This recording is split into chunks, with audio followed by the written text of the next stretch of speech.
गोपी जन वल्लभा गिरिवरधारी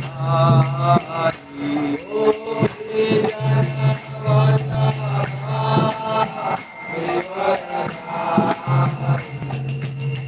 गोपी जन वल्लभा गिरिवरधारी गोपी जन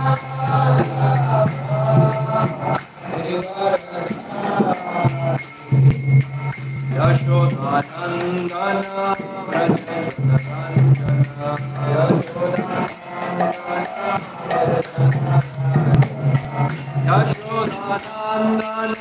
व्रज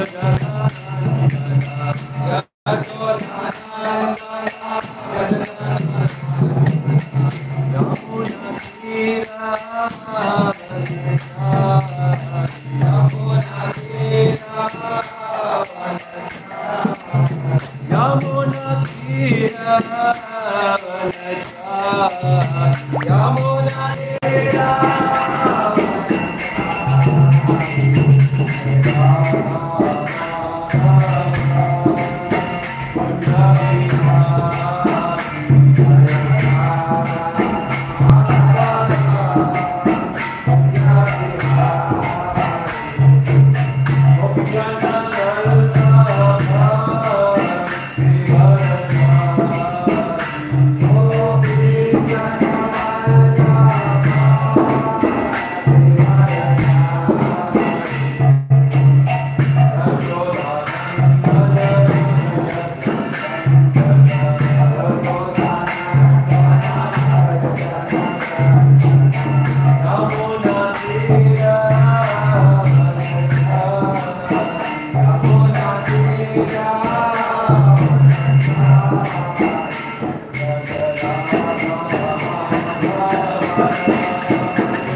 नमस्ते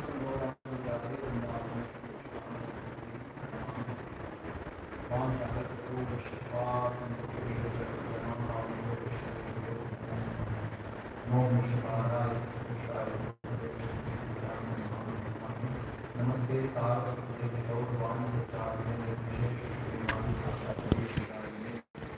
श्री कृष्ण चैतन्य प्रभु नित्यानंद श्री अद्वैत गदाधर शिवाशादि गौर भक्त वृंद हरे कृष्णा कृष्णा कृष्णा हरे हरे हरे राम राम राम हरे हरे।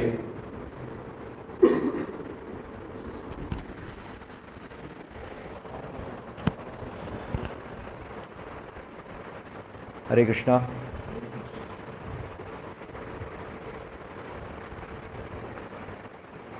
तो आप सबका स्वागत है।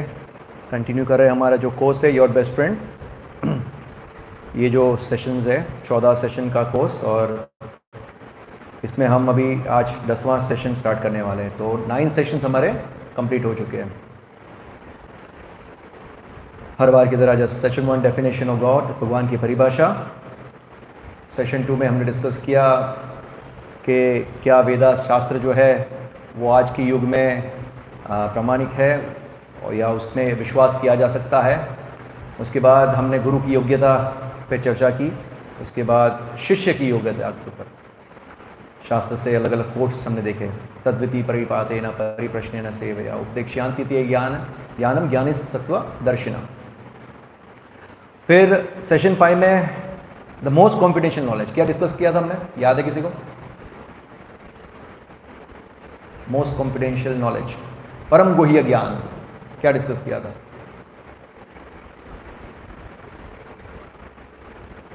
भूल गए?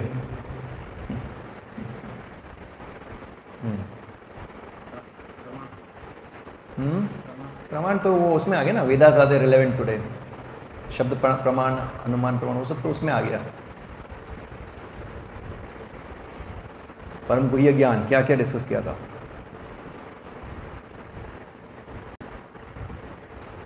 धर्म, भगवान एक है तो इतने सारे धर्म क्यों? फिर अलग अलग स्तर में भगवान की उपासना, डर पहला स्टेज। उसके बाद कुछ इच्छुक है उससे भगवान की उपासना करते हैं। फिर कृतज्ञता व्यक्त करना और उसके ऊपर प्रेम वश।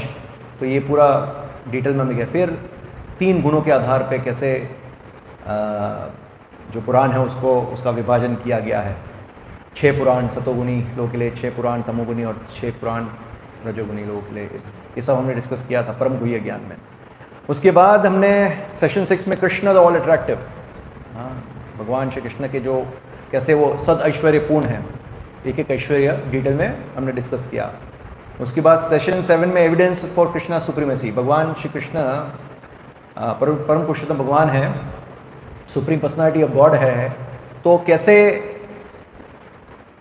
सिर्फ ऐसा नहीं है कि कोई ऐसा बता रहा है इसलिए है, क्योंकि हमने पहले प्रूव किया कि शब्द प्रमाण ही परफेक्ट है। तो शास्त्र के आधार पे, शास्त्र में कोट्स अलग अलग, पुराण, इतिहास, भागवतम, ये सब चीज़ों में से हमने अलग अलग कोट्स लिए, भगवद गीता सब में से, कि कैसे कृष्ण ही परम पुरुषोत्तम भगवान है।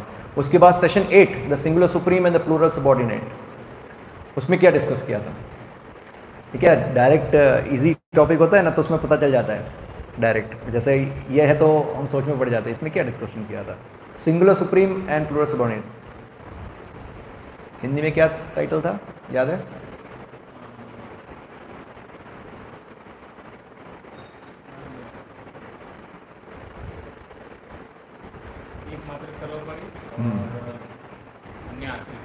अन्य आश्रित। तो क्या क्या डिस्कशन क्या किया था हमने इसमें? अभी है ना, आगे का सेशन आएगा। देखिए जैसे ये आज का सेशन है ना, वर्शिप डिवाइन एंड मंडेन, उसके बाद आएगा your heart to heart friend, well wishing guide work always accompanies you. इसमें सब आएगा कि किस प्रकार से भगवान ही परमात्मा रूप में हमारे हृदय में स्थित होते हैं और कैसे वही हमको सब चीज़ों का स्मरण कराते हैं, सब चीज़ हमको भुला भी देते हैं। तो अभी हम देखते हैं, जैसे हमको स्ट्राइक नहीं हो रहा है, क्या था सेशन 8 में, क्या था सेशन 8 में?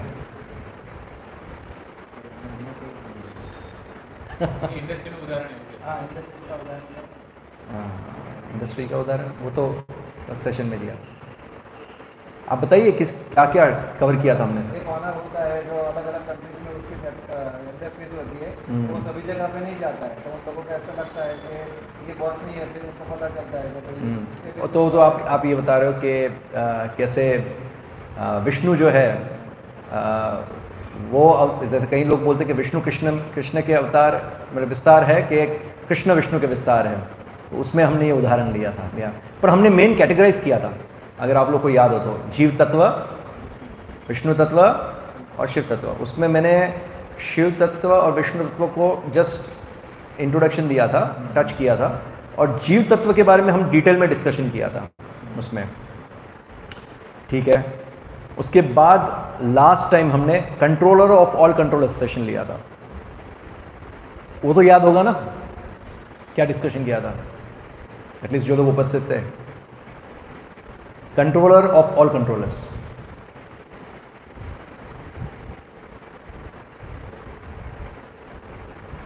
जैसे हम कॉलेज में स्कूल में पढ़ते हैं और सिलेबस होता है हमारा, और सिस्टमैटिक चैप्टर 1 चैप्टर 2 चैप्टर 3 इस प्रकार से होता है, ये भी एक प्रकार का सिलेबस है, ये डिज़ाइन किया गया है इस प्रकार से कि स्टेप बाय स्टेप आपको लेके जा रहे हैं।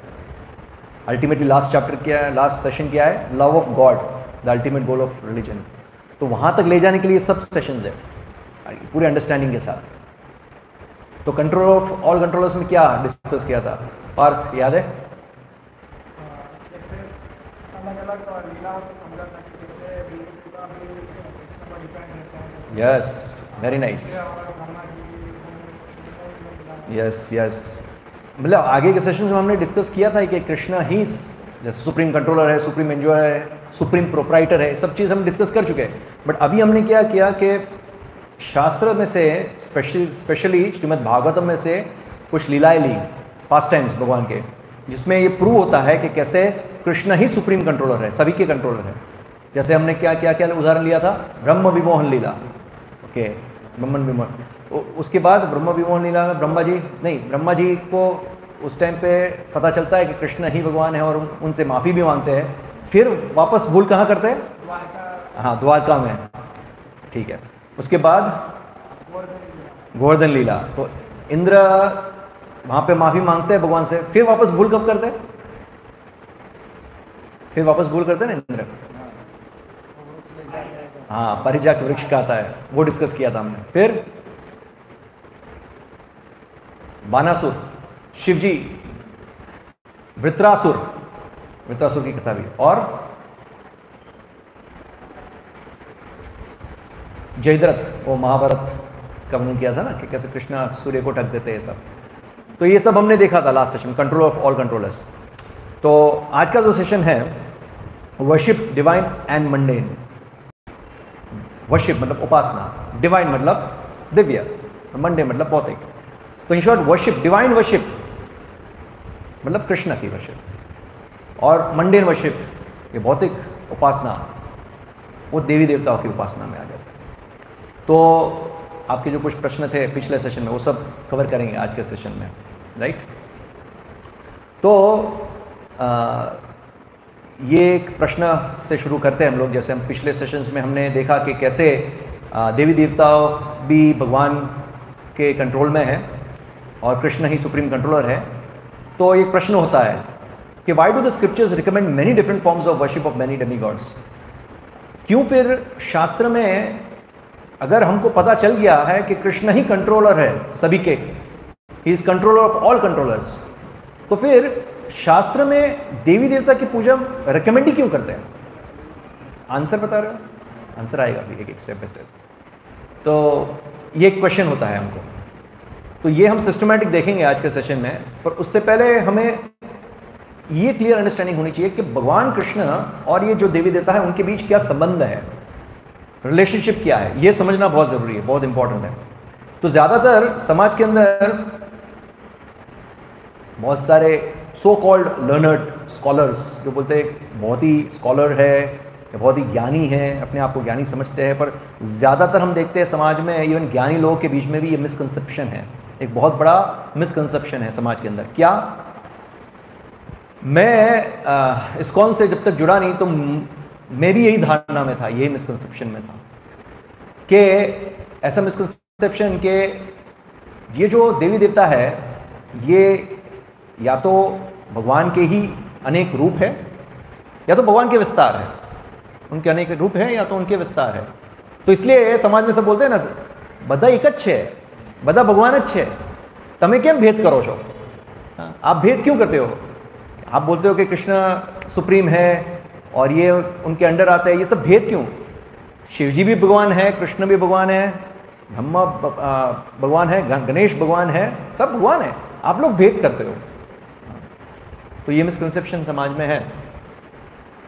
तो ये रियल अंडरस्टैंडिंग नहीं है। तो रियल अंडरस्टैंडिंग क्या है? रियल अंडरस्टैंडिंग यह है कि ममेवांशु जीवलोके जीवभूत सनातना, एकले ईश्वर कृष्ण आर सब भृत्य।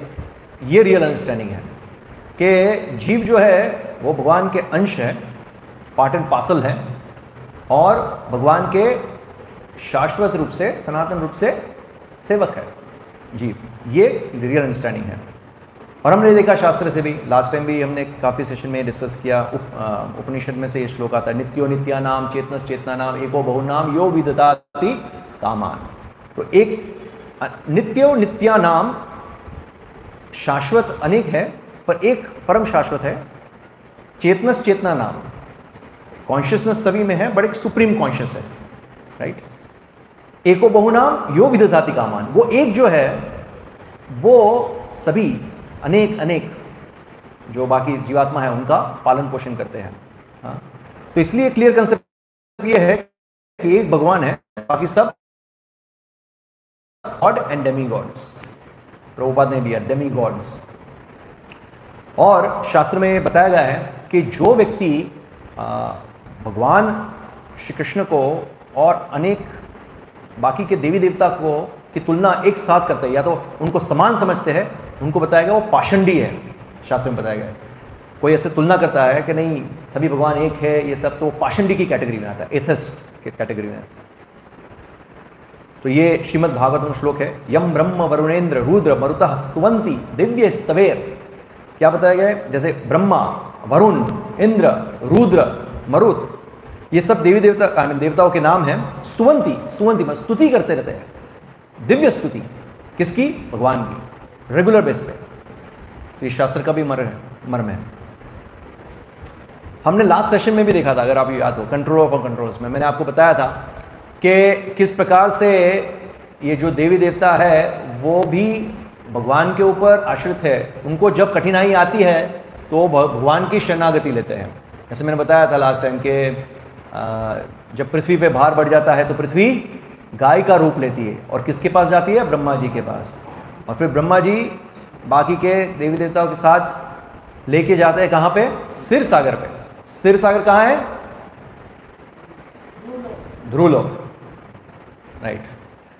तो यहाँ पे ये जो चित्र दिखाया रहे हैं ना, ये सिर सागर है, ऐसे देख रहे हैं, व्हाइट कलर का ओशन है, ओशन ऑफ मिल्क, सिर सागर। हाँ, तो यहाँ ब्रह्मा जी अनेक देवताओं के साथ आते हैं, भगवान का ध्यान करते हैं, वहाँ एक जगह बैठ के ध्यान करते हैं। और जैसे यहाँ दिखा रहे कि उनको दर्शन हो रहे हैं, बट शास्त्र में वर्णन है कि जब ब्रह्मा जी भगवान के ऊपर ध्यान करते हैं तो सिरोदक्षाय विष्णु जो है उनकी सिर्फ आवाज़ सुनाई देती है ब्रह्मा जी को। और फिर जो मैसेज देते हैं कि बहुत ही जल्द भगवान अवतरित होंगे पृथ्वी लोक पे और पृथ्वी का भार हल्का करेंगे। तो फिर ब्रह्मा जी ये मैसेज देवी देवता को देते हैं। तो यहाँ ये लॉजिकली एक प्रश्न होता है क्या, if the demigods have to seek protection from the supreme lord, how can they be equal to the lord? मतलब समाज में जो मिसकंसेप्शन है कि भगवान और अनेक देवी देवता सब समान हैं, तो लॉजिकली भी ये कट जाता है कि भाई अगर देवी देवता जब कठिनाई में भगवान की शरणागति लेते हैं, भगवान कृष्ण की शरणागति लेते हैं, तो फिर वो समान कैसे हुए? समान नहीं हो सकते, राइट। तो हम क्या कर रहे हैं? पहले रिलेशनशिप समझ रहे हैं, देवी देवता और भगवान कृष्ण के बीच क्या संबंध है, क्या रिलेशनशिप है, वो समझ रहे हैं। फिर एक एक करके स्टेप बाय स्टेप जाएंगे, हमारा जो प्रश्न है उसका उत्तर। So difference between Krishna worship and demigod worship. अभी हम आएंगे क्या कृष्ण की उपासना और देवी देवता की उपासना में क्या अंतर है। So if Krishna is the supreme personality of Godhead and he can give a soul whatever he wants, why don't more persons surrender to him? तो ये भी प्रश्न होता है। अगर आप बता रहे हो कि कृष्ण ही परम पुरुषोत्तम भगवान है, ही सुप्रीम पर्सनैलिटी ऑफ गॉड है, तो फिर अगर वो सभी, जैसे हमने बताया ना, नित्यो नित्यानाम चेतना चेतना नाम एको बहुनाम यो विदधाति कामान, वो एक सभी की कामना की पूर्ति करते हैं। तो अगर वही सभी की कामना की पूर्ति करते हैं तो सभी लोग उनकी शरणागति क्यों नहीं लेते? सभी लोग फिर अन्य देवी देवता की शरणागति क्यों लेते हैं? सभी लोग मतलब काफ़ी लोग ऐसा। Why do they worship the other demigods to fulfil the desires? फिर अपनी इच्छा की पूर्ति के लिए वो देवी देवता की शरणागति क्यों लेते हैं? प्रश्न है। तो अभी हम एक एक करके देखेंगे क्या अंतर है कृष्ण की उपासना और अन्य देवी देवता की उपासना में। सबसे पहले क्या है, बहुत इंपॉर्टेंट है, demigods give you what you want, Krishna gives what you need. आपको जो देवी देवता है वो क्या देते हैं? जो आपको चाहिए, नहीं, जो आपकी इच्छा है बेसिकली, राइट? वो कौन? देवी देवता पूर्ण करते हैं। बट कृष्ण ऐसे नहीं है। कृष्ण देखते हैं ओके आपको, आपकी इच्छा ये है, बट एक्चुअली आपके हित में आपको क्या चाहिए उसकी पूर्ति कृष्ण करते हैं। अंतर है दोनों में, समझ रहे हो? ओके। तो ये जो देवी देवता है, जब उनके उपासक उनकी उपासना करते हैं कुछ भौतिक लाभ प्राप्त करने के लिए, तो उनके और उपासक के बीच एक बिजनेस डीलिंग जैसा होता है, ट्रांजैक्शन, बिजनेस ट्रांजैक्शन होता है ना, इस प्रकार का ट्रांजैक्शन रहता है कि जो उपासक हैं देवी देवता के, वो देवी देवता की उपासना करते हैं कुछ भौतिक लाभ के लिए, तो देवी देवता भी देखते हैं कि ओके इसने इस प्रकार से मेरी उपासना की है, ठीक है, तो इसको ये चाहिए, चलो दे दो, कोई बात नहीं। ये समझे बिना कि भाई इसका हार्मफुल इफेक्ट्स होगा, उसको लाभ होगा कि नहीं होगा, उसको कुछ इससे पीड़ा होगी, ये कुछ जाने बिना।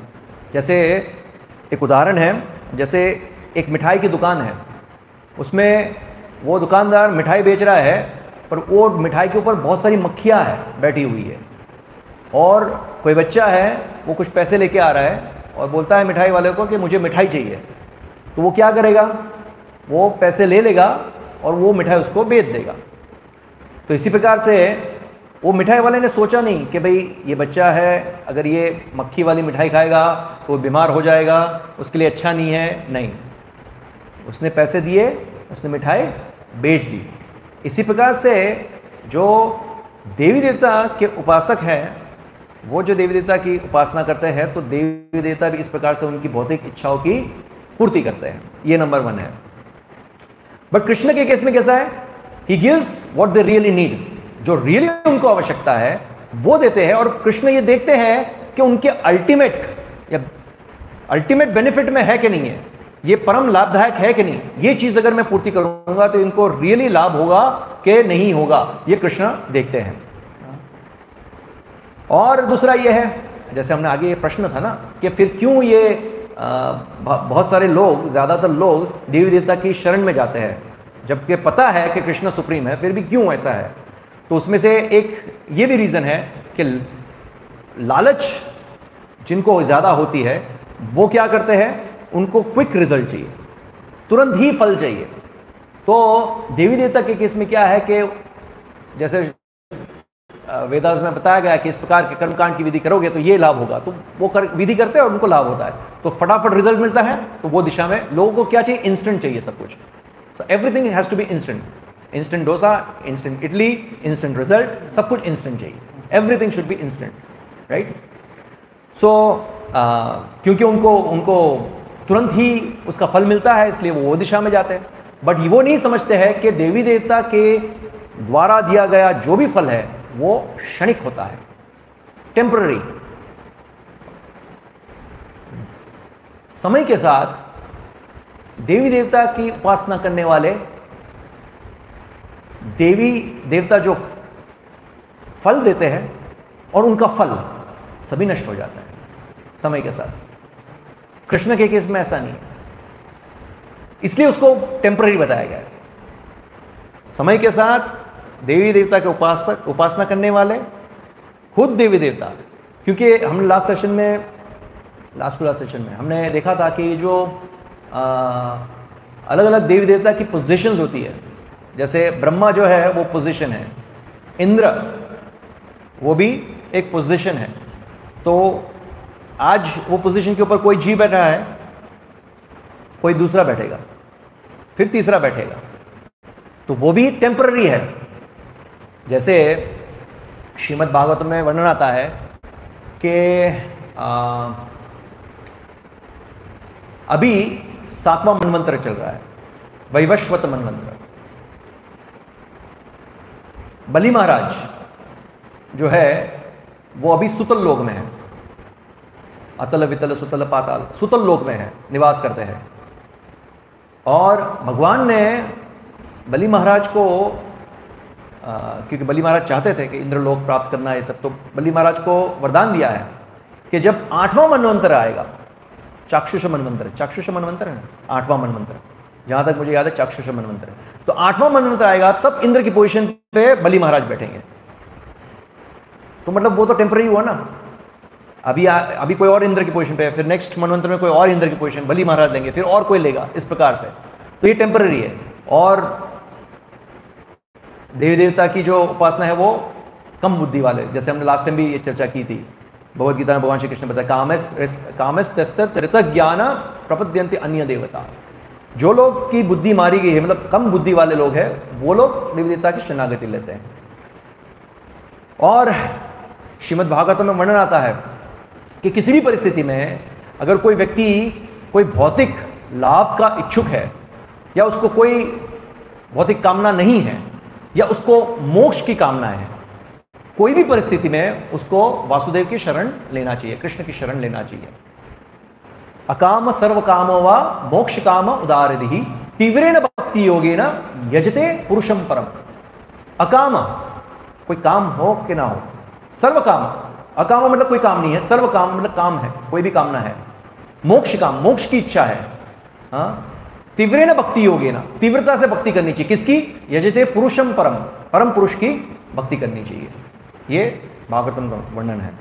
तो अभी एक प्रश्न होता है कि अगर कृष्ण की भक्ति, जैसे यहाँ बताया ना, अकाम कामवा, कामवा मतलब कोई भौतिक इच्छा हो तो भी कृष्ण की शरणागति लेना चाहिए। तो एक प्रश्न होता है कि भाई अगर भौतिक इच्छा हो तो कृष्ण की शरणागति लेंगे, तो कृष्ण, जैसे आगे क्या बताया कि demigods they give what you want, but Krishna gives what you need. तो अभी इस परिस्थिति में यहां बताया है कि अगर भौतिक इच्छा हो और कृष्ण की शरणागति ले, तो कृष्ण कैसे रेसिप्रोकेट करेंगे, क्या करेंगे? आपकी कोई भौतिक इच्छा है और आप कृष्ण की शरणागति लेते हो, देवी देवता के पास जाओगे तो वो तो पूरी कर देगी ना भौतिक इच्छा, इसलिए तो भागते सब वहां पे। और कृष्ण क्या करेंगे, कैसे रिएक्ट करेंगे, क्या करेंगे इच्छा पूरी, क्या नहीं करेंगे? हाँ, क्या हित में होगा तो करेंगे। यस, वेरी नाइस, हित में होगा तो करेंगे। भगवान देखते हैं कि ये जो व्यक्ति है जो मुझसे कुछ भौतिक इच्छा कर रहा है, उसकी मैच्योरिटी क्या है। जैसे मैं उसको अगर फॉर द टाइम मोमेंट भौतिक इच्छा पूर्ति करूंगा तो कैसे वो रिएक्ट करेगा, उसको डाइजेस्ट कर पाएगा कि नहीं कर पाएगा। या तो उसकी भौतिक इच्छा की पूर्ति करूंगा तो ऐसा ना हो कि वो भक्ति मार्ग से भटक कर इंद्र तृप्ति में लिप्त हो जाए ज़्यादातर। तो भगवान सब देखते हैं और अल्टीमेट हित, जैसे आपने बताया, अल्टीमेट हित, अल्टीमेट बेनिफिट क्या है वो देखते हैं। जैसे यहाँ दो उदाहरण दिए, ध्रुव महाराज और सुदामा का। ध्रुव महाराज के केस में ऐसे ही था ना, ध्रुव महाराज जब उनकी सौतेली माँ सुनीति सुरुचि उनकी जो सौतेली माँ थी, उन्होंने उनका अपमान किया था कि अगर तुम्हें राजा बनना है तो मेरे गर्भ से जन्म लेना पड़ेगा।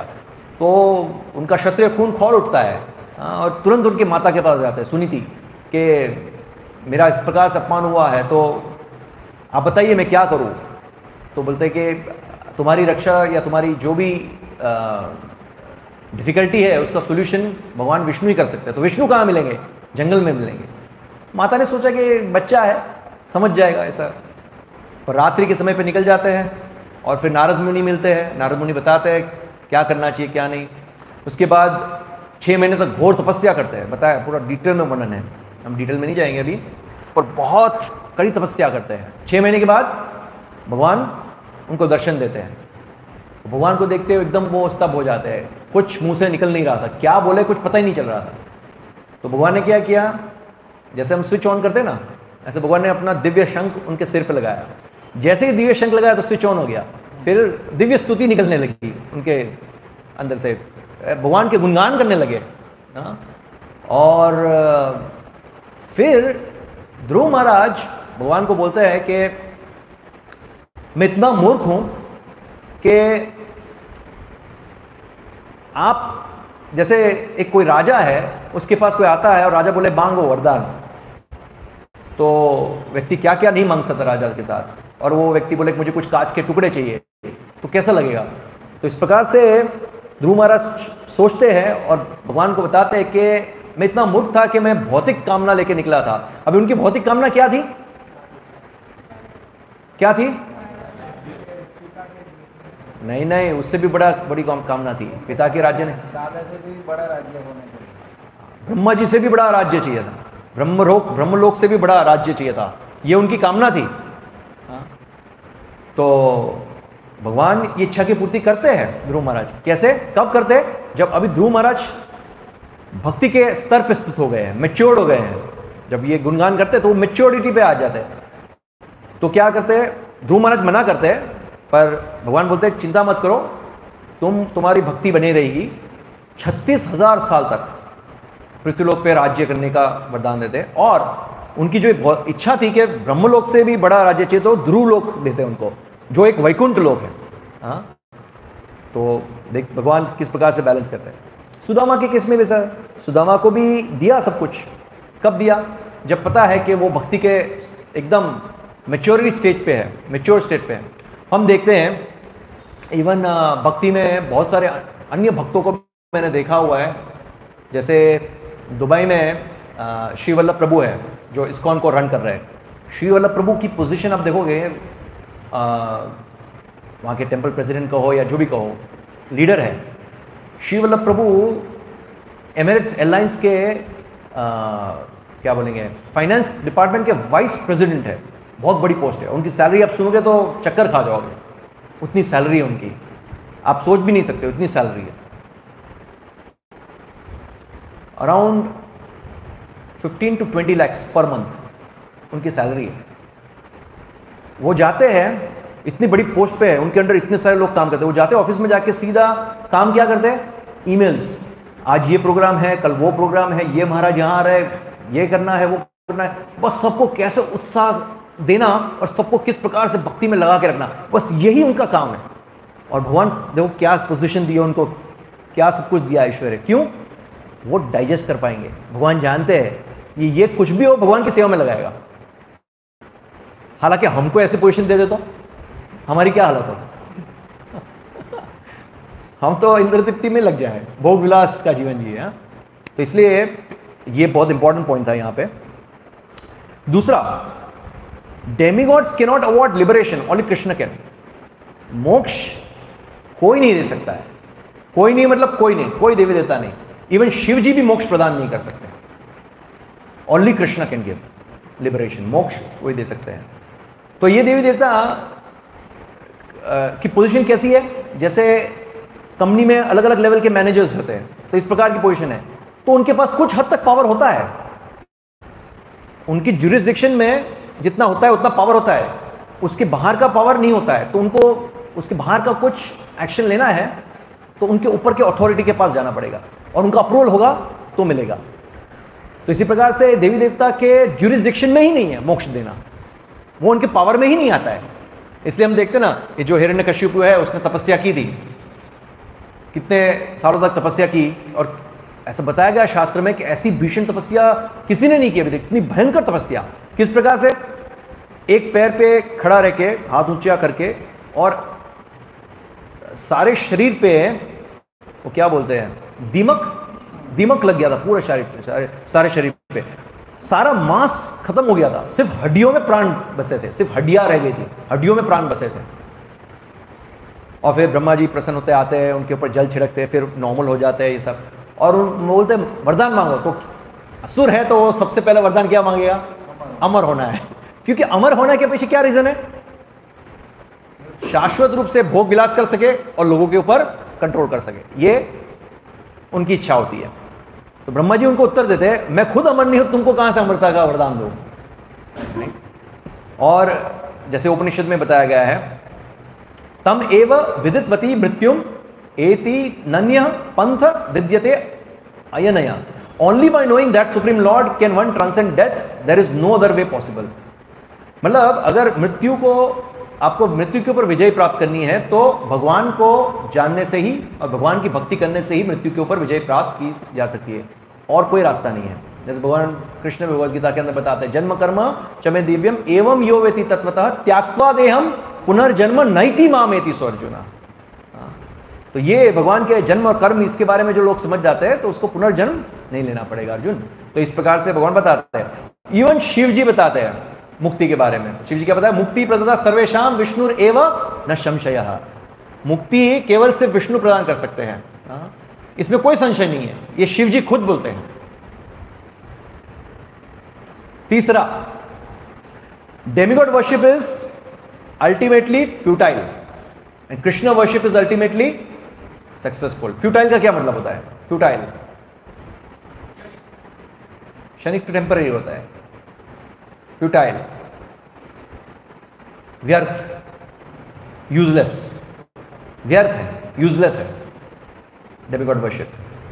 फिर हम देखेंगे, अभी जैसा इनका प्रश्न था कि अगर यूजलेस है तो फिर क्यों शास्त्र में दिया ही क्यों है, राइट? वो आएगा अभी। और कृष्ण की वर्शिप है वो अल्टीमेटली सक्सेसफुल है। तो कैसे, ये कैसे समझिए? तो अलग अलग स्तर के उदाहरण हैं। जैसे कि किसी व्यक्ति को ज़्यादा धनी होना है, उसको ऐसा है कि मैं ज़्यादा धन किस प्रकार से इकट्ठा करूँगा, तो बहुत ही प्रयास करता है और इन किन प्रकार धन एकत्र करने का प्रयास करता है और इकट्ठा कर भी ले। पर अगर उसने अपनी जो जीवन जिस प्रकार से उसने जिया है, अगर वो शास्त्र के विधि विधान के अनुसार नहीं है, तो नेक्स्ट जन्म में वो कुत्ता बन जाएगा। जिस प्रकार से जीवन जिया उस प्रकार की उसको नेक्स्ट लाइफ मिलेगी। तो देखा जाए तो अल्टीमेटली अगर उसने धन इकट्ठा करने के लिए जो भी देवी देवता की उपासना की है, पर अल्टीमेटली अगर उसका जीवन श्रेणी धन इकट्ठा करने के बाद भोग विलास में लगा है और कुत्ते जैसा जीवन जिया है, तो उसको नेक्स्ट जन्म कुत्ते का मिलेगा, तो गया व्यर्थ। दूसरा, कोई व्यक्ति की ऐसी इच्छा है कि मैं बहुत ही बड़ा ज्ञानी बनना चाहता हूँ, और इस प्रकार से जैसे सरस्वती देवी की उपासना करेगा कि सरस्वती देवी से ज़्यादा ज्ञान प्राप्त करेगा और किस प्रकार से बहुत बड़ा स्कॉलर बन जाएगा, तो ठीक है, उस जन्म में उसको प्राप्त हो गया। बट मृत्यु के बाद अगर फिर से दोबारा जन्म लेना पड़ेगा, फिर से ABCD से स्टार्ट करना पड़ेगा, तो गया, व्यर्थ हो गया। और किसी की इच्छा है कि ऊपर के लोगों में स्थान मिले, स्वर्ग लोग की प्राप्ति हो या ऊपर के लोगों में स्थान मिले, और वो तपस्या करता है, और किसी ऐसी परिस्थिति में अगर वो तपस्या करता है और फिर उसको फल प्राप्त हो भी जाता है और ऊपर के लोग प्राप्त हो भी जाते हैं, तो भगवद गीता के अंदर बताया, क्या बताया? क्षीणे पुण्य मृत्युलोकम विशंति। जैसे आपका पुण्य क्षीण हो जाता है, तुरंत वापस डाउन, बैंक बैलेंस खत्म, सब खत्म, नो मनी नो हनी, ऐसा लिखते हैं ना टी शर्ट के ऊपर, नो मनी नो हनी, खत्म सब कुछ। तो शास्त्र में वर्णन है कि ये जो मनुष्य देह मिला है वो बहुत ही दुर्लभ है। श्रील प्रभुपाद जो हमारे इस्कॉन के संस्थापक आचार्य हैं, उनके गुरु श्रील भक्ति सिद्धांत सरस्वती गोस्वामी महाराज बहुत ही ऑफन ये कोट करते थे, क्या? Make the best use of the bad bargain. इसका क्या मतलब है? Make the best use of the bad bargain. Bargain, bargain तो पता है ना, बार्गेनिंग। अब मार्केट में जाते हो तो बार्गेनिंग करते हैं, कुछ चीज़ें खरीदो तो, जैसे कोई बोलता है इतने का है तो नहीं, उसके साथ बार्गेनिंग करते हो कि भाई इतना नहीं, ये सब बैड बार्गेन। चलो बार्गेन करके कुछ हमने ले लिया, तो पर वो चीज़ इतने काम की नहीं, ले तो लिया, वो बैड बार्गेन है। पर अभी आ गया तो उसका बेस्ट यूज़ कैसे करें? अभी हमारे पास आ गया, हमने बैड बार्गेन करके ले लिया है, अभी उसका सही उपयोग कैसे करें? तो भक्ति सिद्धांत सरस्वती महाराज बताते कि ये मनुष्य देह वैसे तो बैड बार्गेन है। क्यों? क्योंकि ये भौतिक शरीर है ना, दुखों का कारण है, जन्म मृत्यु जरा व्याधि ये सब है, दुखों का कारण है, तो इट्स अ बैड बार्गेन, अच्छा बार्गेन नहीं है। बट क्या बताए? Make the best use of the bad bargain, क्योंकि ये मनुष्य शरीर बहुत ही दुर्लभ है, क्योंकि ये शरीर के अंदर हम भगवान की भक्ति करके भगवान की प्राप्ति कर सकते हैं, बाकी योनियों में मुश्किल है। जैसे वो ये एक उदाहरण आता है ना, बहुत ही कॉमनली यूज होता है, आप एक रूम के अंदर आपको बंद कर दिया गया है और वहाँ बहुत सारे बिच्छू है, सर्प है, ऐसे प्राणी है जो आपको ढस रहे हैं, वो पीड़ा हो रही है, और वहाँ पे जो उसकी चार दीवारें हैं वो कैसी है? घूमने वाली दीवारें, ऐसे गोल गोल घूमती रहती है, चार दीवारें, और कोई दरवाज़ा नहीं है वहाँ, चार दीवारें हैं, आप उसके अंदर हो, सब बंद है, आपको बिच्छू काट रहे हैं, सर्प ढस रहे हैं, चार के चार दीवार घूम रही है, और एक छोटी सी खिड़की है जो बंद होती है, और साल में एक बार खुलती है, वो भी थोड़े समय के लिए, और फिर बंद हो जाती है, और फिर एक साल तक ऐसे फिर से घूमते रहते हैं और आपको बिच्छू काटते रहते हैं, सर्प डसते रहते हैं। तो बुद्धिशाली जीव कौन है कि जब वो थोड़े समय के लिए वो खिड़की खुलती है तो तुरंत वहां से बाहर निकल जाए। तो मनुष्य शरीर इस प्रकार से है, मनुष्य जन्म इस प्रकार से है, हमको मिला है, हम ऐसे सोच रहे हैं ना, हम अभी तो हम बच्चे हैं, अभी तो हमारी क्या उम्र है, अभी तो हम इतने साल जिएंगे, ये सब, पर कैसे समय निकल जाता है आपको पता नहीं चलता है। आप कॉलेज में हो ना? किस में हो? जॉब में हो? आप जॉब में हो, ओके। आप कॉलेज, ये कॉलेज में है, ये जॉब में है, स्कूल में, ये स्कूल में है, स्कूल, कॉलेज, जॉब। अभी आप सोचिए, आप कॉलेज में थे एक समय पे, आप स्कूल में थे, आप स्कूल में थे ना पहले? नहीं थे? थे ना? ऐसे तो कॉलेज में नहीं आए ना।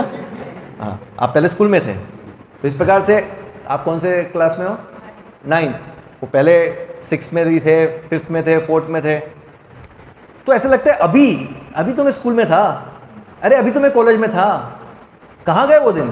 फट फट फट जा रहा है, पता नहीं चलता है समय जाते हुए। मुझे खुद को ऐसा लगता है कि अरे थोड़े साल पहले तो मैं पढ़ाई कर रहा था और कैसे दिन पास हो गए, पता ही नहीं चलता है।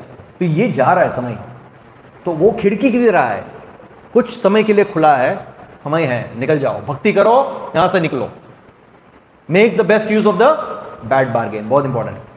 तो ये हमारी जो मनुष्य शरीर के अंदर भी हमारी जो वृत्ति है इंद्र तृप्ति की, जो इच्छा है इंद्र तृप्ति की, वो कैसे है? वो शास्त्र में बताया कि जैसे इचिंग जैसा है। इचिंग आती है ना, इचिंग इस प्रकार से है, हमको इचिंग आती है तो हम क्या करते हैं? खुजाते हैं उसको, तो अच्छा लगता है, हम थोड़ा खुजाते हैं, और इचिंग आती है तो और खुजाते हैं। जैसे वो प्रभुपाद बताते हैं ना, वो प्रभुपाद का आता है इंसिडेंट। प्रभुपाद बैठे थे और एक लेक्चर दे रहे थे व्यास आश्रम में बैठ के, तो प्रभुपाद बोलते हैं कि this sense gratification is just like itching. Actually sex pleasure के बारे में प्रभुपाद जी बताते हैं, तो बोलते it's just like itching, you get itching and you itch it. ऐसे प्रभुपाद बोलते हैं, आपको ऐसे इचिंग आ रही है और आप उसको खुजाओगे, फिर प्रभुपाद बोलते हैं you will feel good, then again there is itching, again you will itch it. आपको फिर से खुजाने का मन होगा, तब आपको अच्छा लगेगा, फिर प्रभुपाद बोलते हैं again there is itching, again you will itch it, फिर से आप खुजाओगे, but then blood comes out. Prabhupada ऐसा बोलते हैं, ब्लड कम्स आउट, फिर खून निकलेगा। तो ये जो भौतिक इंद्र तृप्ति है वो इस प्रकार से खुजाने जैसा है। तो यहाँ पे तुलना की गई है कि जैसे ये देवी देवता के पास हम जाते हैं, वो किस प्रकार से है कि एक मित्र के पास हम जाते हैं ये इचिंग से रिलीफ करने के लिए। फॉर एग्जांपल मुझे पीछे इचिंग आ रही है, तो मैं बोलूँगा आशीष भाई पीछे खुजा के दो ना, तो आप क्या करोगे? ऐसे ऐसे खुजाओगे, एक जगह 2 जगह खुजा हो गया, ज़्यादा खुजा हो गया, खून निकल आएगा, पर ये रियल सॉल्यूशन नहीं है। फिर वापस दूसरी जगह इचिंग आएगी, क्या करेंगे? तो बेस्ट क्या है? डॉक्टर के पास जाना कि भाई यहाँ पे प्रॉब्लम है, क्या सॉल्यूशन है। तो ये देवी देवता के शरण जो लेते हैं वो इस प्रकार से है जैसे एक मित्र के पास आप खुजाने के लिए जा रहे हो, और कृष्ण की शरणागति जो लेते हैं वो डॉक्टर के पास जा रहे हो। इस प्रकार से तुलना की गई है। और एक point, demigod worship is for less intelligent, ये हमने देख लिया। Krishna worship is for truly intelligent, right? जो रियल बुद्धिमान है वो कृष्ण की उपासना करेंगे। So if demigod worship is futile then why do most people still worship the demigods? अगर आप बोल रहे हो कि देवी देवता की उपासना व्यर्थ है, तो फिर भी कुछ लोग फिर भी शरणागति लेते हैं ना, उनकी उपासना करते हैं। वो क्यों करते हैं फिर? तो आगे हमने पॉइंट कवर किया, फिर भी कुछ और पॉइंट्स आ रहे हैं। जैसे भौतिक इच्छा है उसकी पूर्ति बहुत ही जल्दी होती है देवी देवता के पास जाने से, और अलग अलग इच्छाएं हैं, और अलग अलग इच्छाओं की पूर्ति के लिए अलग अलग देवी देवताएं हैं। हाँ? जैसे अच्छा स्वास्थ्य चाहिए तो सूर्य देव की कहते हैं। लोग कहीं आप देखते हो वो लोटे में जल लेके ऐसे सूर्य देव को चढ़ाते हैं, उसके पीछे क्या हेतु है? तो पता है कि भाई इस पर कर्मकांड में दिया गया है कि इस प्रकार से सूर्य देव को जल चढ़ाने से आपका स्वास्थ्य ठीक रहेगा। सरस्वती देवी की उपासना करने से आपको बुद्धि आएगी। उमा देवी के पास जाए तो ये लोग गौरी व्रत करते हैं ना, गौरी व्रत, उसके पीछे क्या हेतु है? क्या? हाँ, अच्छे पार्टनर के लिए, राइट? तो लड़की लोग गौरी व्रत करते हैं अच्छे पति के लिए अल्टीमेटली। हमने कोई लड़के लोग करते हैं पत्नी के लिए व्रत। ठीक है। तो ये जो देवी देवता की जो उपासना है वो कम बुद्धि वाले लोगों के लिए, और उसका जो बेनिफिट है वो टेम्पररी है, और जो बुद्धिशाली है वो कृष्ण की शरणागति लेगा, राइट? और कृष्ण की शरणागति लेके आगे बढ़ेगा। तो भगवान श्री कृष्ण भगवद गीता के अंदर बताते हैं कि जो देवी देवता की उपासना करते हैं, हालांकि वो उसमें इनडायरेक्ट वे में तो वो कृष्ण की ही उपासना करते हैं, क्योंकि जैसे आगे आएगा कि अलग अलग देवी देवता की उपासना में जो कर्मकांड के विधि में जो मंत्र दिए गए हैं उसमें कहीं ना कहीं पे कृष्ण या विष्णु के नाम आ जाते हैं, और जहाँ कृष्ण और विष्णु के नाम आ जाते हैं तो जो देवी देवता के उपासक है उनको थोड़ा बहुत शुद्धिकरण इस प्रकार से मिलता है। तो धीरे धीरे तो भगवान ये बताते हैं भगवद गीता के अंदर कि उनके अंदर जो श्रद्धा देवी देवता की उपासना करने के लिए आती है वो भी मैं ही लाता हूँ। बट भगवान यही बताते हैं कि देवी देवता की उपासना करना वो अविधिपूर्वकम है, it's a indirect way, direct process नहीं है। इनडायरेक्ट वे से आप भगवान के पास जाने का प्रयास करो, डायरेक्ट नहीं है। भगवान बता रहे हैं वो अविधिपूर्वकम है। और ये रॉन्ग क्यों है? क्यों भगवान क्यों बताते हैं कि ये रॉन्ग है? देवी देवता की उपासना अविधिपूर्वकम है, वो रॉन्ग क्यों है? तो जैसे भागवतम में ये श्लोक आता है कि आप कोई वृक्ष है उसके पत्तों को, दाढ़ियों को जल दोगे और उसके मूड में जल दोगे, तो क्या बोलोगे? डायरेक्ट प्रोसेस है मूड में जल देना, और पत्तों और दाढ़े को जल देना इनडायरेक्ट वे है। तो ये रॉन्ग वे है एक्चुअली। हाँ, तो जैसे कुछ मूर्ख लोग ऐसे बताते हैं कि सभी जो पथ है वो एक ही लक्ष्य की ओर लेके जाते हैं, सभी पथ, तो इसलिए आप किसी की भी उपासना करो सभी एक ही दिशा में जाते हैं, लोग ऐसा बोलते हैं। तो ये तो मूर्ख का कथन है। हाँ, ये तो जैसे हो गया जैसे हमारे शरीर में 9 द्वार है और हम बोले कि आप 9 द्वार है, कोई भी द्वार से आप खाना डालो तो पेट को जाएगा। ऐसा संभव है? संभव नहीं है ना। और ये जैसे मैनेजर और प्यून है कंपनी के अंदर, तो उनके अलग अलग पोजीशन है।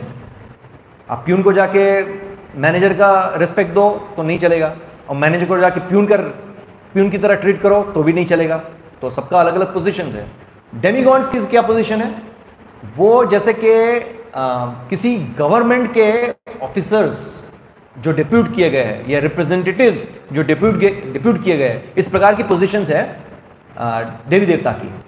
और गवर्नमेंट जो है उसका रूल करने वाले कृष्ण हैं, राइट।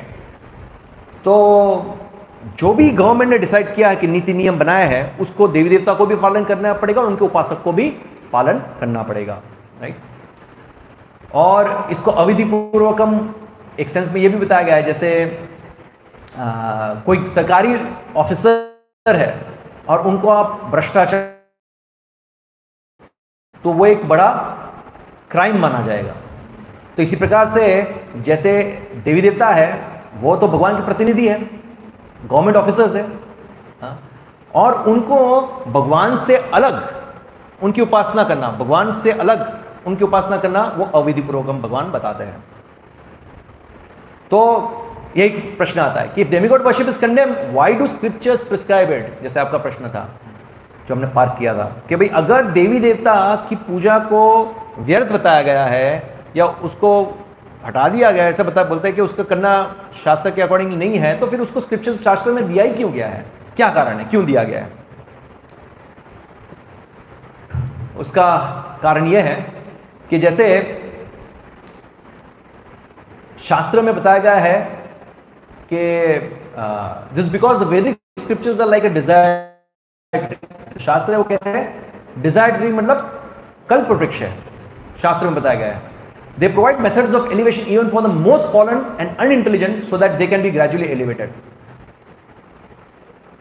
ये बहुत अच्छी बात है, शास्त्र के अंदर बताया गया है कि अलग अलग स्तर के लोग हैं, अलग अलग चेतना के लोग हैं, अलग अलग शरणागति के लोग हैं।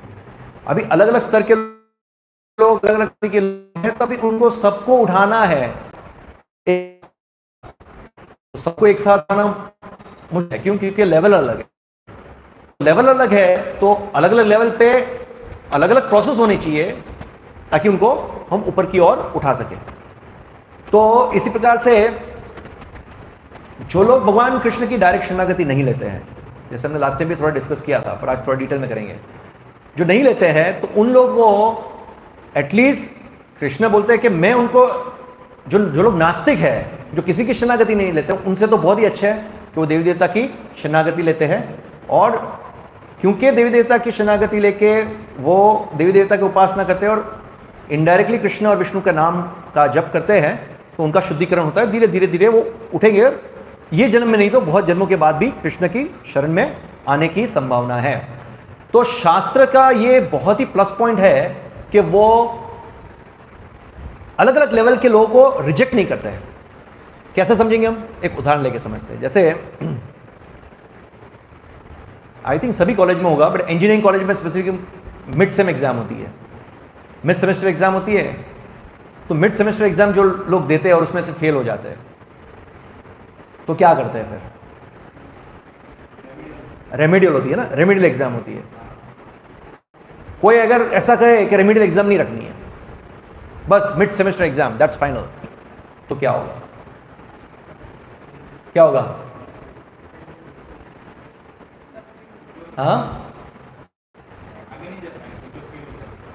हाँ, क्योंकि सभी लोग तो सेम लेवल के नहीं है कि सभी मिड सेम एग्जाम क्रैक करके आगे जाएंगे। तो आप सोचो कि यहां पे भौतिक शास्त्र में भी जिसने एडमिशन लिया है उसको धक्के मार मार के भी अल्टीमेट पास होके बाहर निकालते हैं क्योंकि मिड सेम नहीं पास होता रेमेडियल एग्जाम।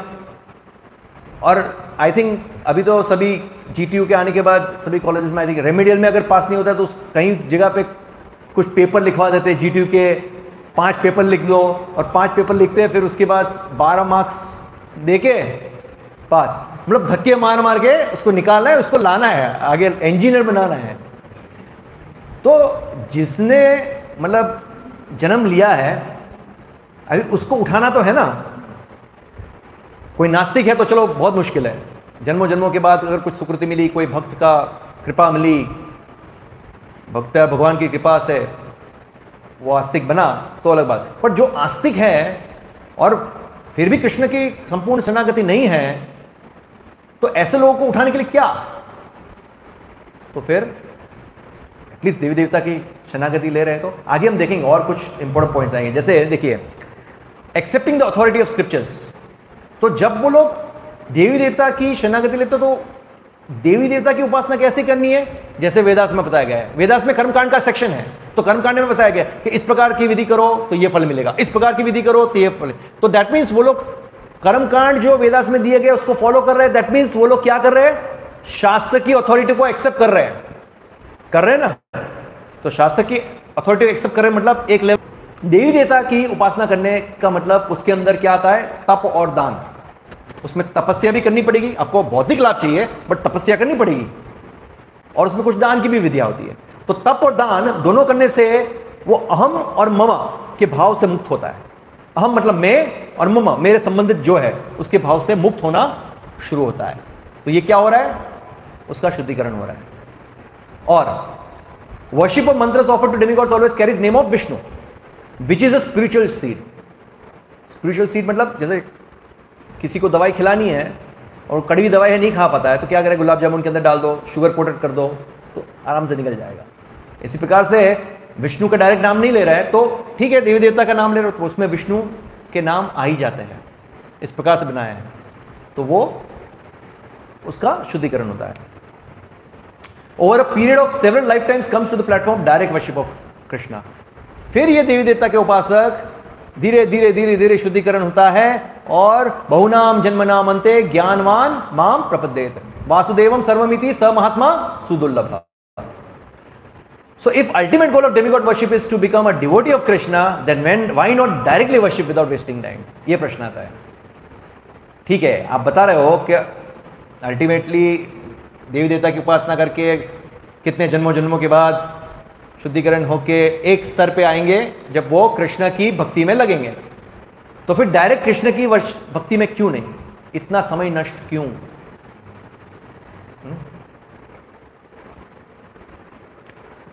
अभी ये बहुत इंपॉर्टेंट पॉइंट है, क्योंकि जब हमारे भक्त लोग भी भक्ति में आने के बाद जब ये जान जाते कि ठीक है कृष्ण ही परम पुरुषोत्तम भगवान है, सुप्रीम पर्सनैलिटी ऑफ गॉड है, और देवी देवता की क्या पोजीशन है, सब जान लेते हैं, फिर उनका जो व्यवहार है, डीलिंग है देवी देवताओं के प्रति, वो किस प्रकार से होना चाहिए, भक्त का कैसा होना चाहिए, बहुत इंपॉर्टेंट है, ये समझना बहुत इंपॉर्टेंट है। ऐसा नहीं कि कृष्ण सुप्रीम है तो देवी देवता का अपमान करना या उनको इस प्रकार से उनके साथ दुर्व्यवहार करना, या इस प्रकार से नहीं होना चाहिए। तो क्या बताया यहाँ पे, a devotee of Krishna understands that the demigods are all empowered servants of Krishna who are given a particular service to do. ये क्लियर अंडरस्टैंडिंग है, जो भक्त समझता है कि ये जो जितने देवी देवता है वो कौन है, वो कृष्ण के सेवक है, रिप्रेजेंटेटिव है, प्रतिनिधि कर रहे हैं। Therefore he is not offensive towards them, फिर वो अपराध नहीं करेगा। वो कैसे देखते हैं, वो भी एक अंश है भगवान के, जो भगवान की सेवा में लगे हैं। Thus only a devotee of Krishna knows best how to actually honor a demigod। तो जैसे यहाँ एक बहुत अच्छा उदाहरण दिया है, जैसे कोई पुलिस कांस्टेबल हो या कोई हवलदार हो, राइट, हवलदार है, तो एक हवलदार है और आप उसको जाके, अब हम दो कंटेक्स्ट में देखेंगे, दोनों कंटेक्स्ट से समझेंगे। कोई हवलदार को जाके ऐसा बोलेगा कि हवलदार साहब आप तो हवलदार नहीं हो, आप तो डीएसपी हो, आप तो एसपी हो, तो उसको कैसे लगेगा?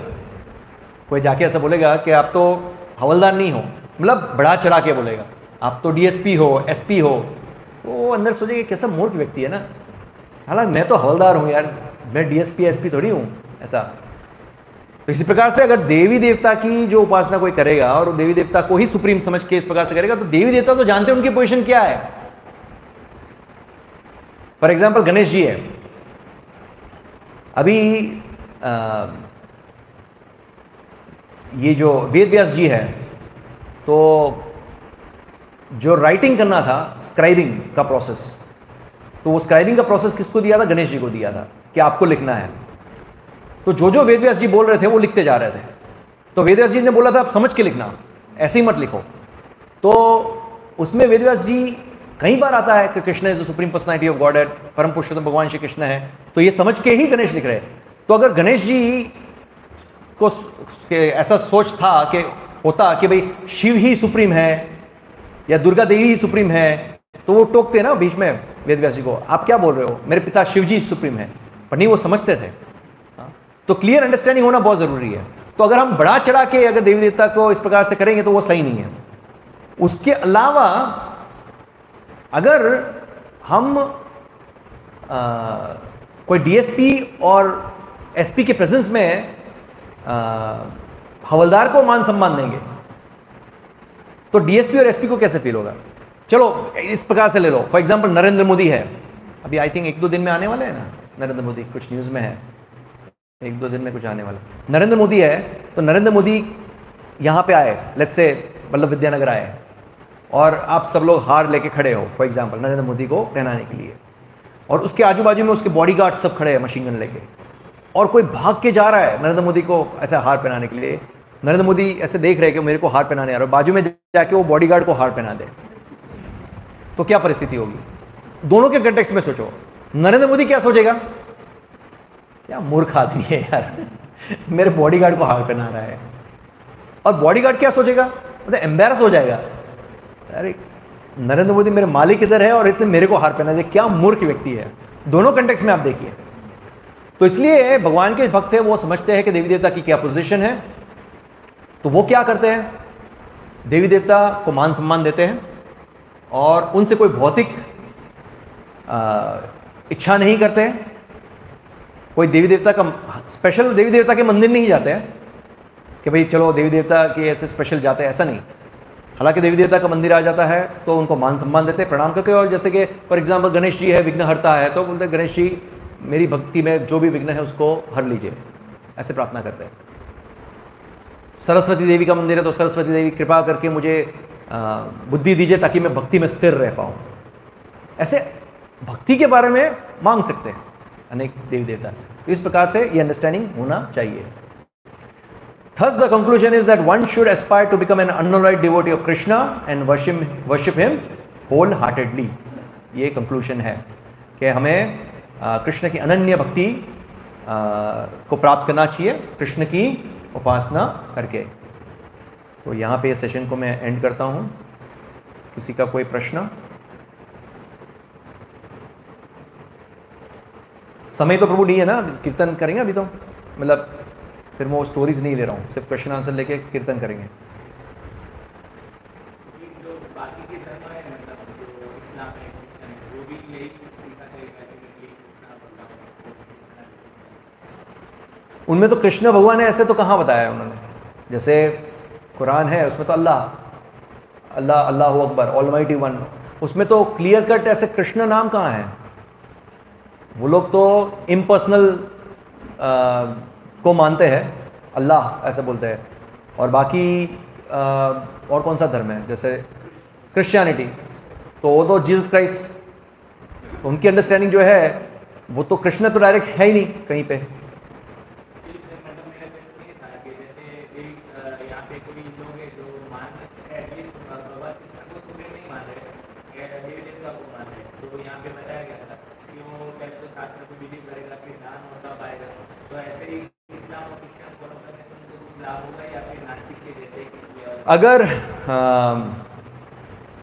जो मैन्युपुलेटेड कुरान नहीं है या मैन्युपुलेटेड बाइबल नहीं है, जो एज इट इज़ है जिसमें दिया गया है, उसको फॉलो करके करेंगे तो डेफिनेटली लाभ होगा, कि उसमें वही विधि विधान बताए गए हैं जिससे उनका शुद्धिकरण हो और उनका अपलिफ्टमेंट हो सके। पर उसकी कोई गारंटी नहीं है, क्योंकि आजकल बाइबल और कुरान को बहुत मैनिपुलेट किया गया है, तो उसकी कोई गारंटी नहीं है। अरे बाइबल कुरान को छोड़िए ना, अपने भगवद गीता को ही कितना मैनिपुलेट किया गया है। ये तो प्रभुपाद जी ने Bhagavad Gita as it is दी है, तेना मूल रूपे।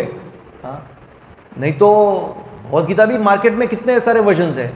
हम कुरान और बाइबल को तो बाजू में रखिए, भगवद गीता की बात करो, कितने सारे वर्जन्स हैं। तो प्रामाणिक ज्ञान तो बहुत ही इंपॉर्टेंट है। तो वही धर्म क्रिश्चियनिटी और मुस्लिम धर्म के अंदर भी अगर उनको जो एज इट इज़ है तो फिर फ़ायदा होगा अगर वो फॉलो करेंगे। तो वही तो उद्देश्य है ना, अलग अलग स्तर के जो ये वो हमने देखा ना कि भगवान एक है तो इतने सारे धर्म क्यों है, उसमें भी ये हमने चर्चा की थी।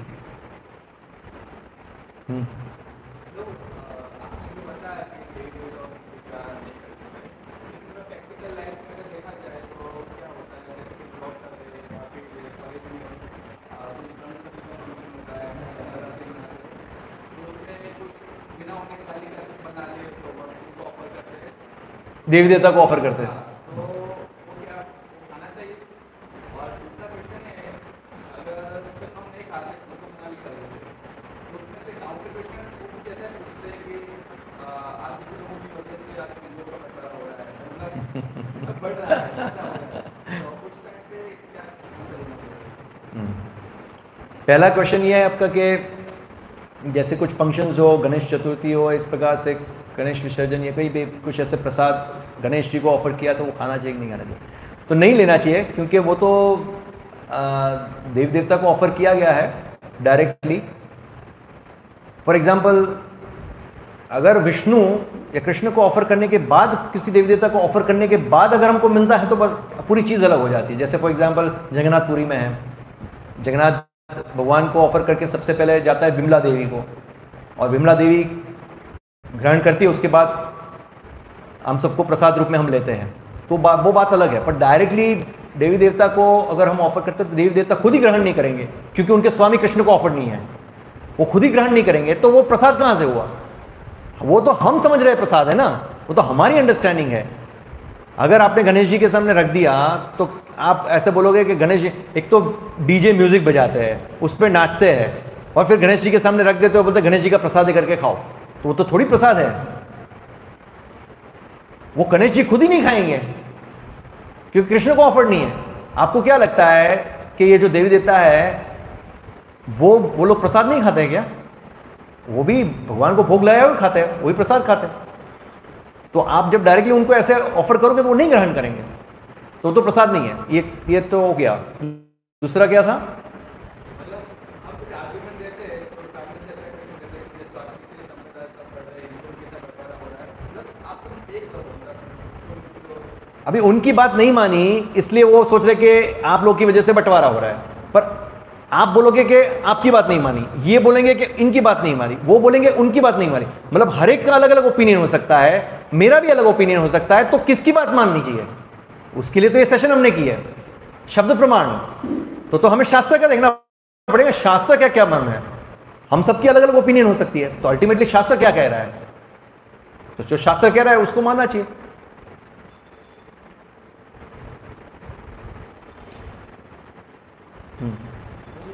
अगर डेमिगॉड की ओर से हमारी रिक्वायरमेंट पूरी हो जाती है तो कृष्ण भक्ति का तरफ से कैसे उठ पाएगा? डेमिगॉड अगर देवी देवता की उपासना करने से हमारी भौतिक इच्छा है कि हो सकती है या कुछ प्रकार की हो सकती है, हाँ, तो वो कृष्ण भक्ति की तरफ कैसे उठ पाएगा? तो मैंने डिस्कस किया ना कि अगर वो उसकी श्रद्धा देवी देवता में है और वो देवी देवता की उपासना कर रहा है कुछ भौतिक लाभ के लिए, तो देवी देवता की उपासना करने के लिए विधि विधान बताया गया है कर्मकांड के सेक्शन में, और वो विधि विधान के अनुसार उसको मंत्र का उच्चारण करना होगा, तप करना होगा, दान करना होगा, वो सब क्रियाएं में लगना है। तो वो क्रिया में लगने से उसका शुद्धिकरण होकर उसकी श्रद्धा का लेवल धीरे धीरे ऊपर आएगा। एक जन्म नहीं, पर कितने जन्मों के बाद, क्योंकि कृष्ण भक्ति मिलना तो बहुत दुर्लभ है। इसलिए हम सब जो यहाँ बैठे हैं, आप लोग समझ लो, भगवान बता रहे हैं ना, बहुनाम जन्म नाम अंत ज्ञानवान मां प्रपदेत वासुदेवम सर्वमिति सब महात्मा सुदुर्लभ। तो कृष्ण भक्ति दुर्लभ है। आप सब यहाँ कृष्ण के बारे में श्रवण करने आ रहे हो, तो आप लोग बहुत ही भाग्यशाली हो, हम सब भाग्यशाली हैं। We all are very fortunate कि प्रभुपाद की कृपा से हम यहाँ पे से एकत्रित हुए हैं और ये कृष्ण कथा का श्रवण कर इतना अच्छा सुंदर ज्ञान हमको शास्त्र में से मिल रहा है। कितने भाग्यशाली हम सब लोग, राइट? तो इस प्रकार से होगा। यस पार्थ। हाँ हाँ, अर्थ है वो कर्म भूमि है, तो यहाँ अर्थ पृथ्वी, हाँ, तो वहाँ पर जैसे हमारा लाइफ है उसमें 50% सुख और 50% सुख फिक्स रहता है, ऐसा लेक्चर में मैंने सुना। तो जैसे हम देवी देवताओं की पूजा करते हैं, तो फॉर एग्जाम्पल हम देवी देवता की पूजा करेंगे तो हम तब करेंगे तो उनकी पूजा होगी। जो हमारा जो सुख का समय है हमने उसे तब में चेंज करके देवी देवता से कामना की। तो लेक्चर में ऐसा था कि कामना जो हमने इतना सुख का समय की और प्राप्त करके रूप में कन्वर्ट करके उनके काम में। तो जो देवी देवता होते हैं तो हमारा जो हमारे प्रारंभ में होता है और जो 5 नंबर में होता है, जो अलग इस लाइफ में मिलने वाला होता है, वही कन्वर्ट करके दे देते हैं। तो अगर हमने कोई ऐसी कामना की जो हमारी इस लाइफ में प्रारंभ में नहीं है या वो मिलने वाली नहीं है, तो वो काम में करके देवी देवताओं को वो लास्ट का फिर से बोले, बहुत स्पीड में बोल रहे हो, लास्ट का स्टेटमेंट फिर से बोलिए, थोड़ा स्लो पेस में बोलिए। देवी देवता की किसी ने उपासना की है कुछ भौतिक लाभ के लिए, और उपासना करने से उसकी भौतिक इच्छा की पूर्ति हो जाती है, तो आप ये बोल रहे हो कि हमने कुछ तप किया और तप करने से उसका कन्वर्जन में हमारी भौतिक इच्छा की पूर्ति हुई। हाँ, तो अभी अगर कोई मतलब जैसे कहते हैं कि सुख और दुख मतलब जो मिलने वाले हैं वो मिलने वाले हैं, कुछ सुख नहीं, उस मिलने वाले ऐसा नहीं, मतलब आपके पिछले कर्म के अनुसार निर्धारित होता है, डिसाइडेड होता है कि भाई अकॉर्डिंगली आपको इतना सुख मिलना है, इतना दुख मिलना है, वो सब डिसाइडेड होता है क्योंकि आपने जिस प्रकार के कर्म किए हैं। हाँ, तो अगर जिस प्रकार के सुख किए वो जो मिलने वाले हैं उससे ज़्यादा हमने देवी देवता से कामना की तो वो पूरी करते हैं नहीं? अगर हमको जितना सुख मिलना है उससे ज़्यादा अगर हमने कामना की देवी काम, हाँ, अच्छा क्वेश्चन है। तो एक चीज़ ये है, आप देखिए, ये समझिए पहले,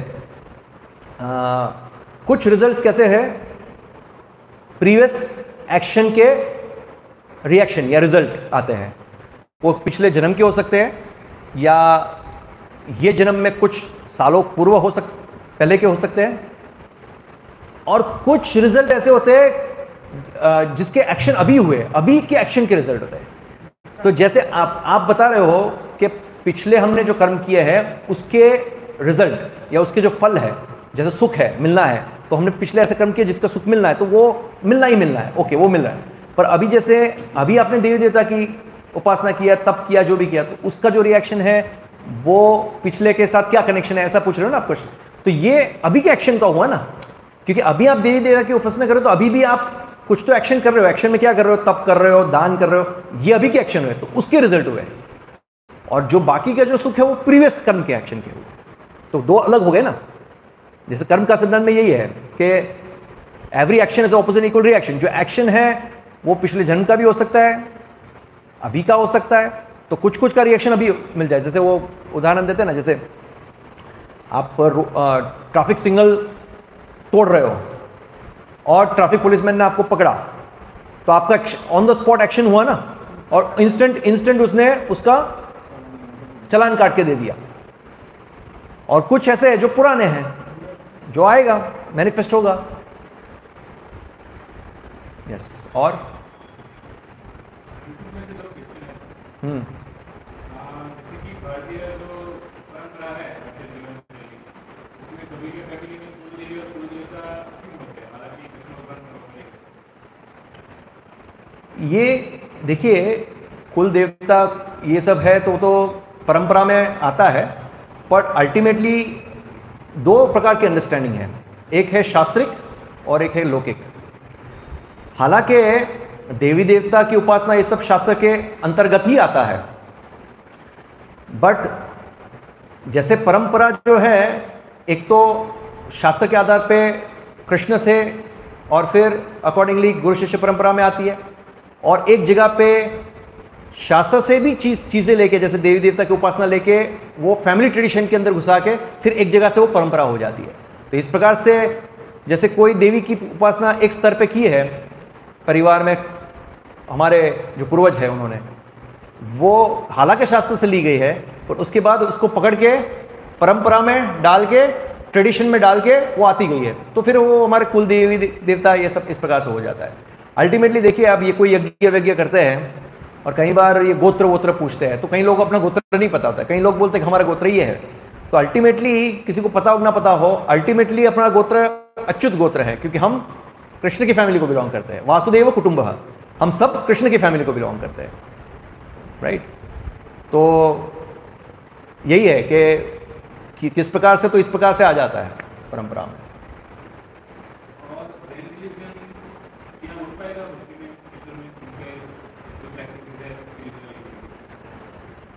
जैन रिलीजन का भागवत में वर्णन आता है, ऋषभदेव महाराज की कथा में आता है कि ऋषभदेव जब लास्ट मोमेंट पे जिस प्रकार से वो एक अवधूत का रोल निभा रहे थे, और एक जो राजा था उसने उनकी कॉपी किया, और वहाँ से जैन रिलीजन का शुरुआत हुआ। ऐसा ही ना प्रभु? पर उसमें डिफरेंस है, क्योंकि ऋषभदेव तो डेफिनेटली भगवान के शक्ति आवेश अवतार थे, और वो तो दिव्य स्तर पे थे, क्योंकि वो मलमूत्र त्यागते थे, नग्न स्तर में घूमते फिरते थे, ये सब करते थे। इवन बताया गया है भागवतम के अंदर के वो मलमूत्र त्यागते थे, तो उनके मलमूत्र में से भी कोसों दूर तक सुगंध, बहुत ही मधुर सुगंध आती थी, बहुत ही, मतलब मलमूत्र से तो क्या गंदी बदबू आएगी, पर उनके मलमूत्र में से भी बहुत ही मधुर सुगंध आती थी। तो उनका कॉपी करके एक राजा ने इस प्रकार से ये पंथ निकाला जैनिज्म, तो वो शास्त्रिक इस प्रकार से नहीं है, तो डेफिनेटली अपलिफ्टमेंट नहीं है। और उनके रिलीजन में भी ज़्यादातर फिजिकल ऑस्टोरिटी बहुत बताई गई, जैसे बालों को खींचना और ये करना वो करना, बट ये तो तमोगुणी है एक्चुअली देखा जाए तो, राजसिक और तामसिक है ये सब, नॉट रिक्वायर्ड। हमारे भक्तों के समाज में भी कई लोग हैं जो जैनिज्म फॉलो कर रहे थे, वह जैनिज्म से मतलब भक्ति में जुड़ गए। जैसे जय दामोदर प्रभु की वाइफ माता जी है, श्याम प्रिया माता जी, वो जैन रिलीजन फॉलो करते थे पहले। और किसी का प्रश्न? श्रीमद् भागवतम की जय, श्रील प्रभुपाद की जय, निताई गौर प्रेमानंदे, हरि बोल।